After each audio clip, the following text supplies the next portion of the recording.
देखिए अब हमें सर्व समी का दूसरा का प्रयोग करके क्या करना है, हमें निकालना है दूसरा 4.9 का वर्ग निकालना है। तो देखो अब अगर 4.9 को हम इस तरीके से लिख सकते हैं 5.0 माइनस 0.1 का वर्ग। देखो कैसे, 5.0 माइनस 0.1, तो देखो ये हो जाएगा 10, 10 में से 1 गया तो 9, ये हो गया 4, तो 4 में से 0 गया तो 4, तो क्या हो गया 4.9। ठीक है, अब देखो क्या हुआ यहाँ पर क्या हो जाएगा 5.0 माइनस 0.1 का वर्ग बराबर हमें मिल जाएगा क्या 5.0 का वर्ग प्लस नहीं माइनस 2 इंटू 5.0 इंटू 0.1 प्लस 0.1 का वर्ग। ठीक है, कैसे किया हमने, a plus a minus B square बराबर होगा a square minus 2ab plus b का वर्ग। ठीक है, तो क्या होगा देखो, जब हमने 5 का वर्ग 5.0 का वर्ग दिया तो पीछे 0 है मतलब ठीक है कुछ नहीं, तो ये हो जाएगा 25। ठीक है, माइनस 2 इंटू 5.0 तो कितना हो जाएगा 10, 10 इंटू 0.1, तो देखो 2 इंटू हमने किया 0.5 और इंटू किया हमने 0.1, तो देखो ये 0.1 गया तो ये हो गया 10। ठीक है, और ये 5.0 है ना, ये 5.0, तो इस पॉइंट का तो कोई सार है ही नहीं क्योंकि पीछे 0 है। ठीक है, तो क्या हो जाएगा देखो, ये हो जाएगा 2 इंटू 5 तो ये हो जाएगा 10, 10 इंटू 1/10 तो ये हो जाएगा 10 से 10 कैंसिल, हमें क्या मिला 1, यहाँ के लिया -1 प्लस प्लस हमें क्या करना है 0.1 का क्या करना है वर्ग देना है, तो ये हो जाएगा 0.1, तो देखो क्या होगा, अब ये होगा 1 का मान 1 से 0 हुआ तो ये 0, 0 का गुणा हुआ 1 में तो 0 और 0 का गुणा हुआ 0 में तो 0, तो देखो कितना हो गया, ये हो जाएगा 001 और दशमलव कहाँ है 1 और ये 2, तो मतलब दो संख्या के पीछे हमको लगाना है दशमलव, तो ये हो जाएगा 0.01। ठीक है, अब देखो क्या हुआ, 25 में से गया 1 तो कितना बचा 24, और 24 में हमने किया दशमलव 1 का तो ये हो जाएगा 24.1, 24.01।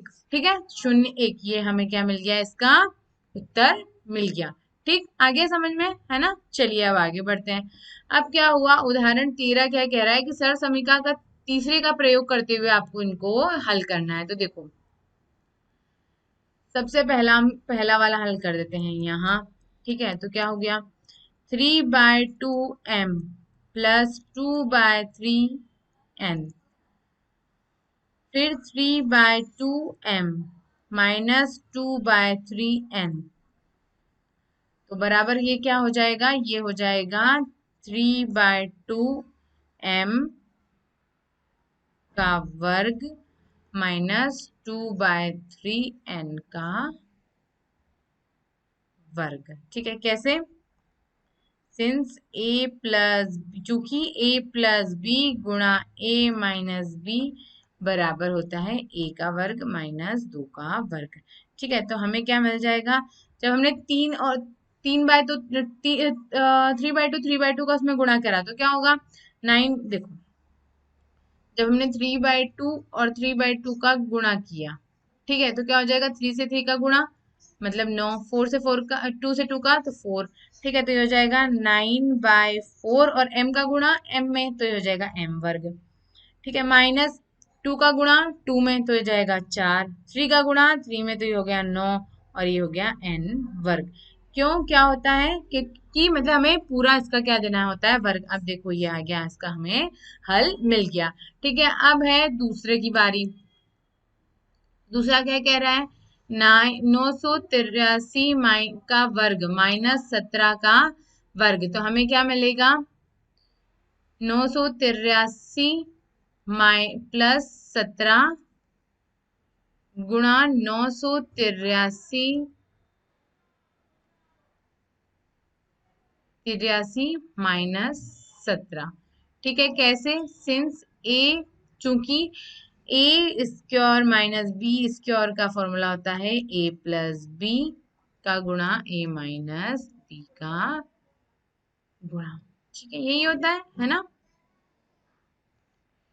तो देखो क्या हो गया, ये हो जाएगा 983 प्लस 17, तो आपको कितना मिल जाएगा? ये मिल जाएगा 4, ये 3 प्लस 7 कितना हुआ? 10, 10 का 0 लगा, 1 लगा रिमाइंडर, तो ये हो जाएगा 1 प्लस 8 9, 9 प्लस 1 10, तो ये हो गया 0, और 1 लगा रिमाइंडर, तो ये हो जाएगा कितना? 1000।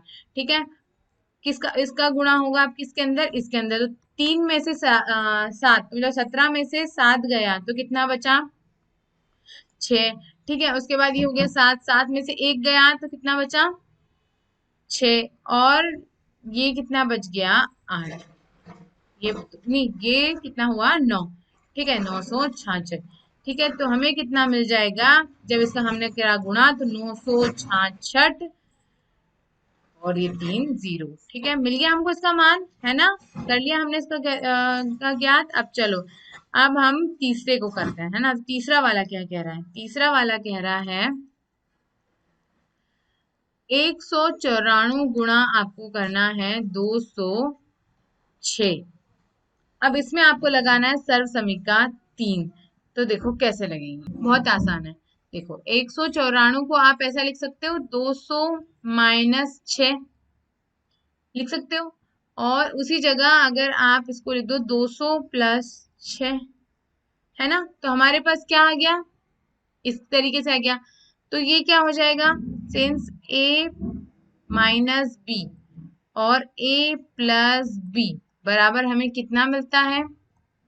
ए का वर्ग माइनस बी का वर्ग। तो देखो क्या हो जाएगा, ये हो जाएगा 200 का वर्ग माइनस 6 का वर्ग। यही हमें चाहिए था, सरसमी का 3 हमें लगाना था। तो ये कितना हो जाएगा? जब हमने 200 का वर्ग दिया तो हमारे पास आ जाएगा 2 इंटू 2 4, और कितने शून्य है यहाँ पे? 2, तो उसको कर दो डबल, 1 2 3 4, है ना? माइनस 6 इंटू 6 कितना हो गया? 36। अब इसको हमने अगर किया माइनस तो हमें कितना मिलेगा? 10 में से 6 गया तो 4, 9 में से 3 गया तो 6, फिर ये हो गया 9, फिर हो गया 0, फिर ये हो गया 9। ठीक है, और ये हो जाएगा 3, तो कितना हो जाएगा? 39,964। ठीक है, देखो कैसे, इधर देखो 40,000 में से हमने जब 36 माइनस किया तो क्या हो गया? 10 में से गया 6 तो बचा 4, ये हो गया 9, 9 में से 3 गया तो कितना बचा? 6। ठीक है, फिर ये बचा 9, तो ये हो गया 9, ये भी बचा 9, ये हो गया 9, और ये हो गया 3, तो कितना हो गया? 39,964। ठीक है, आ गया समझ में, है ना? निकल गया मान। चलिए, अब अगर ऐसा दे दिया हो तो क्या करो आप, इन दोनों के बीच में अगर हम इनका संबंध देखें तो क्या मिल रहा है कि 200 में से जब आप 6 घटा रहे हो तो आपको क्या मिल रहा है? 194। ठीक है, और अगर 200 में आप 6 प्लस कर रहे हो तो आपको कितना मिल रहा है? 206। तो देखो ये हमें ये इसकी क्या मिल गई? समीकरण हमें एक इस तरीके से मिल गई, और हमने सर्व समीका 3 का इसमें प्रयोग कर लिया। ठीक है, और क्या कर लिया? उत्तर ले आए। ठीक है, चलिए अब आगे बढ़ते हैं। अब हमें क्या करना है? सर्व समीका चौथी का प्रयोग करते हुए हमें ज्ञात करना है। तो क्या होगा? देखो 501 गुणा 502, तो ये किस तरीके से हम लिख सकते हैं कि हमें x प्लस और x प्लस भी मिल जाए? तो देखो क्या होगा, 500 गुणा 1, 500 प्लस 2 गुणा ये प्लस, प्लस गुणा 1 और प्लस गुणा 2, तो ये हमें मिल गया। ये हमें क्या मिल गया? x प्लस ए गुणा x प्लस बी बराबर हमें क्या मिलेगा? X square plus A plus B X plus A B. ठीक है ना? आगे समझे? हमने बना ली सर्व समीकरण चौथी का, बना लिया है ना? तो क्या हो गया? देखो ये हो जाएगा 500 का वर्ग प्लस ये हो जाएगा 500, और मैंने x पहले लिख दिया है ना, अभी कोई बात नहीं, आगे पीछे चल जाएगा, है ना? और a प्लस बी, तो ये हो जाएगा 1 प्लस 2 प्लस ये हो जाएगा a 1 और ये b हो जाएगा 2। तो ये कितना हो जाएगा 500 इंटू 500, ये हो जाएगा 25,000 प्लस 500 इंटू 3, तो ये हो जाएगा कितना, चलो एक स्टेप और बढ़ा देते हैं, 500 इंटू ये हो जाएगा 3 प्लस 1 इंटू 2 तो हो जाएगा 2।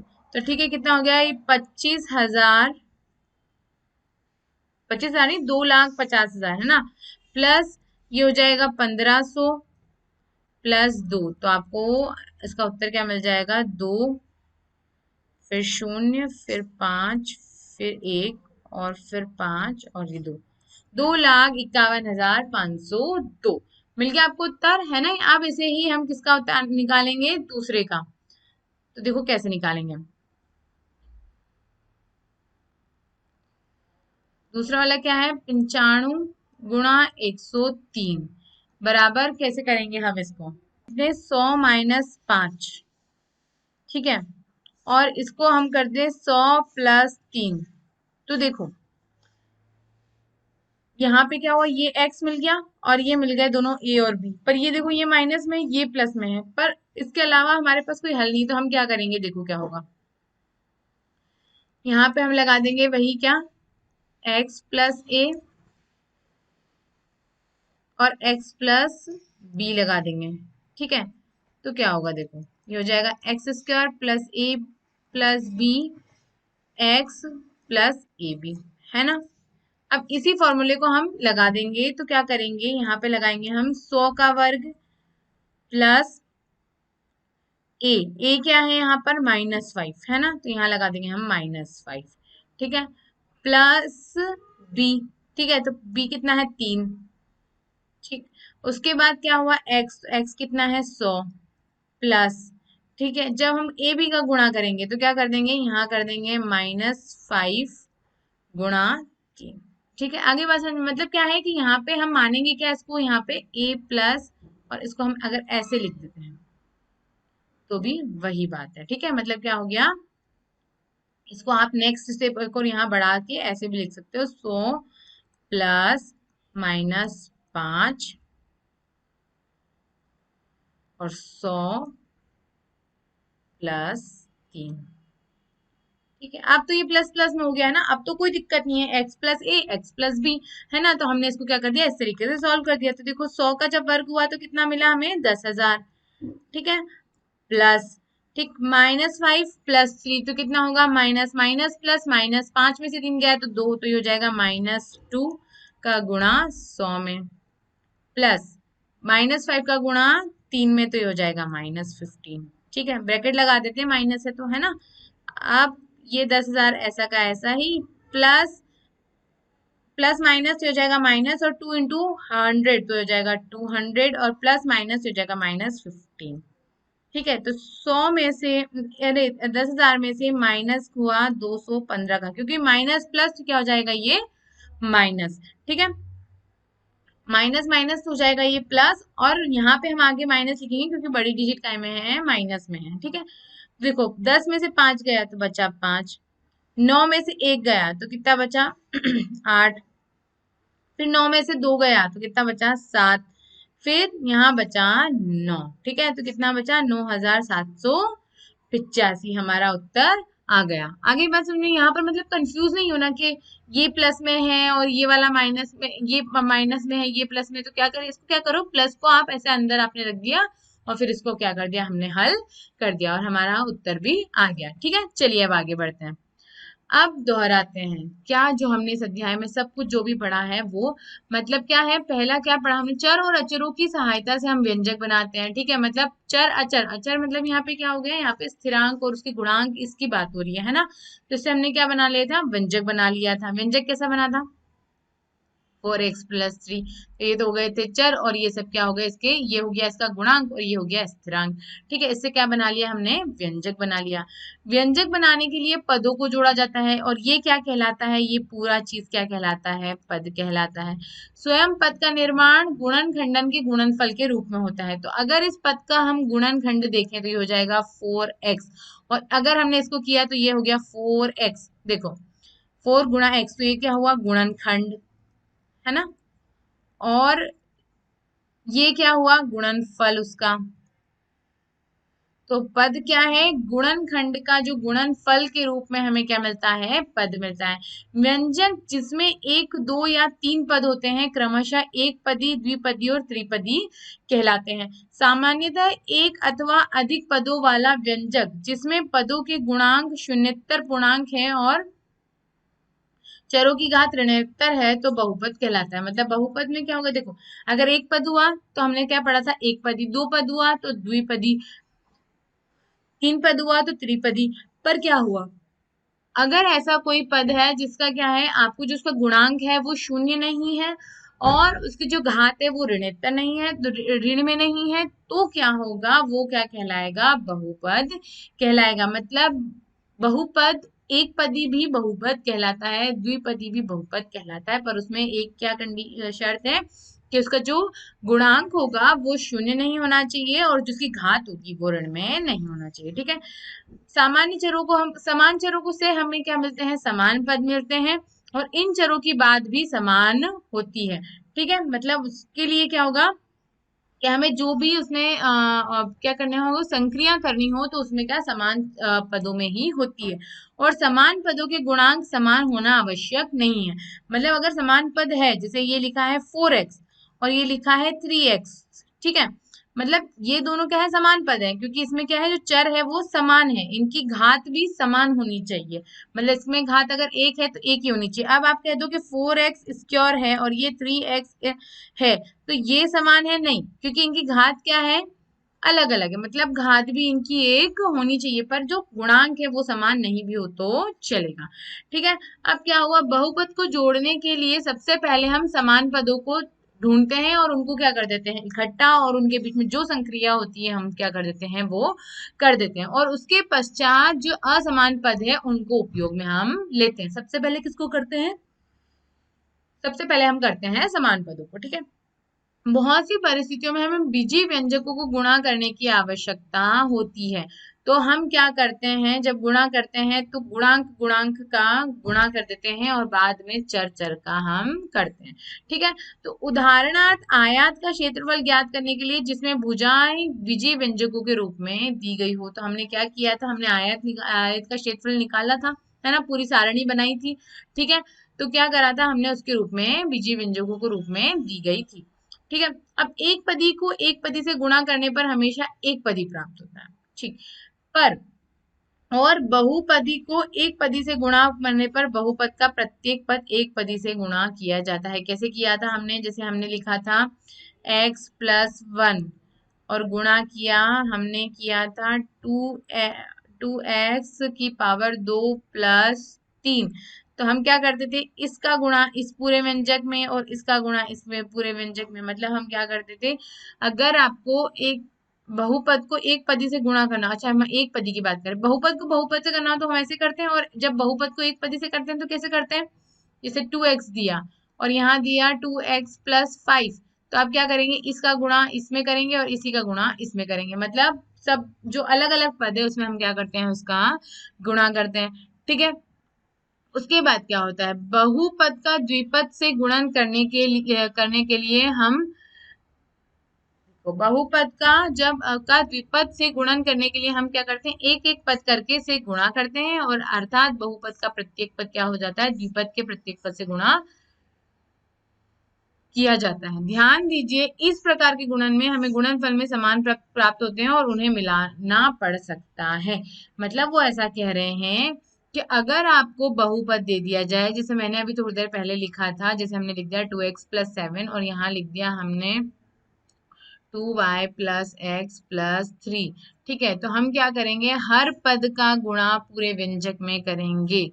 ठीक है, और फिर क्या होगा, ये ब्रैकेट खुलेगा तो इसका गुणा इसमें होगा, इसका गुणा इसमें होगा और इसका ही गुणा इसमें होगा, मतलब हर में हर पद में होगा। और उसके बाद अगर जब समान पद हो वहां पर, तो आप क्या करो, उनके बीच में जो संक्रिया हो रही है वो आप पहले कर दो। इसका मतलब ये नहीं कि यहाँ पर कितने पद हो गए, 1 2 ये 3 4 5, तो आपको मतलब यहाँ पर क्या होगा कि बहुत सारे पद भी मिल सकते हैं और उससे कम भी मिल सकते हैं। मतलब अगर 4 पद हुए तो आपको ऐसा नहीं कि उसके योग में 4 ही पद मिला, नहीं 3 भी मिल सकते हैं। यहाँ 5 पद है तो इसका मतलब ये नहीं कि 5 के बदले 5 ही पद मिले, 4 भी मिल सकते हैं, 3 भी मिल सकते हैं। क्यों? क्योंकि जो उनके समान पद होंगे उनको बीच में हमने क्या किया था, संक्रिया उसकी जो हुई थी वो की थी, तो उससे क्या होता है कि उसके जो पद है उनकी संख्या भी कम हो सकती है। ऐसा जरूरी नहीं है कि आपको उतने ही पद मिले। ठीक है, तो क्या होता है, हम गुणनफल में हमको समान पद प्राप्त हो सकते हैं और उनको मिलाना भी पड़ सकता है। मतलब मिलाना पड़ सकता है मतलब जो भी उसके बीच में संक्रिया हो रही है वो हमें करनी पड़ती है। ठीक है, उसके बाद सर समीका एक ऐसी समीका है जो चर के सभी मानों के लिए सत्य होती है। मतलब चर का कोई भी मान उसमें रख दो आप। हमने कितनी सर समीका पढ़ी थी? 3। ठीक नहीं, 4 पढ़ी थी। ठीक है, तो मतलब क्या है, अगर आपको वहां पर एक्स भी दिया था, ए और बी भी थे, है ना, तो वहां पर कई बार ए का मान 2 हुआ तो ए का मान 7 हो गया, तो 10 हो गया, तो 100 भी मिला। ठीक है, तो क्या हुआ कि उसमें हमने कुछ भी उसमें मान अगर बदले हैं तो भी वो जो सर्व समीका है वो वैसी की वैसी रहेगी। हमें उसी के साथ उसको क्या करना था, हल करना था। मतलब सर्व समीका, जबकि समीकरण के चर कुछ निश्चित मानों के लिए सत्य नहीं हो, सत्य होता है, और सर्व समीका ये समीकरण सर्व समीका नहीं है। मतलब जो हर समीकरण होती है वो सर्व समीका नहीं होती, क्योंकि सर्व समीका का जो सर्व समीका के द्वारा जब हम समीकरणों को हल करते हैं तो हमें क्या मिलते हैं, उसके उत्तर आसानी से मिल जाते हैं। ठीक है, आया समझ में? चलिए, अब कौन कौन सी सर्व समीकरण पढ़ी थी हमने? A plus B square equals to A square plus 2ab plus B square. फिर दूसरी हमने पढ़ी थी ए माइनस बी स्क्वायर बराबर A square minus 2ab plus B square. फिर पढ़ी थी हमने तीसरी A plus B into A minus B, तो हमें क्या मिला था, A square minus B square. फिर मिला था X plus A into X plus B, तो बराबर हमें क्या मिला था, X square plus A plus B X plus A into B. ठीक है, ये भी क्या है, एक अन्य उपयोगी सर्व समीका थी। ठीक है, और उपयुक्त जो 4 सर्व समीकाएं हैं वो बीजीय व्यंजकों का गुणनफल ज्ञात करने में और वर्ग करने में सहायता करते हैं। जैसे हमने किया था बड़े बड़े नंबर का 100 103 वाला, है ना, 206 और वो एक से कुछ नंबर दिए थे। ठीक है, तो ऐसे क्या करा था हमने, उसके गुणनफल भी निकाल लिए थे, उसके वर्ग ज्ञात करने में भी सहायक थी। और ये सर्व समीकरण हमें संख्याओं का गुणनफल ज्ञात करने के लिए सरल वैकल्पिक विधियां प्रदान करती है।